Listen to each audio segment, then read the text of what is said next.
తెలంగాణ రాష్ట్ర వ్యాప్తంగా కొనసాగుతున్న ఆర్టీసీ కార్మికుల సమ్మె రెండో రోజుకు చేరుకుంది. తమ న్యాయమైన డిమాండ్లను వెంటనే నెరవేర్చాలని కోరుతూ కార్మికులు ఆందోళన కొనసాగిస్తున్నారు.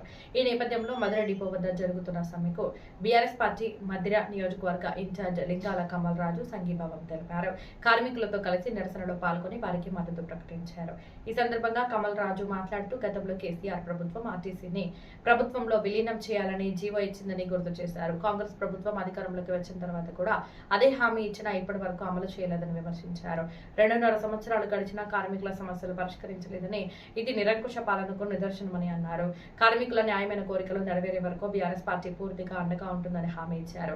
ఈ కార్యక్రమంలో పల్లపోతు వెంకటేశ్వరరావు, అరిగే శ్రీనివాసరావు, ఎన్నంశెట్టి వెంకటప్పారావు, పరిషా శ్రీనివాసరావు, బత్తుల శ్రీనివాసరావు, చీదిరాల రాంబాబు, మాజీ ఆర్టీసీ నాయకులు ఖాదర్ తదితరులు పాల్గొన్నారు.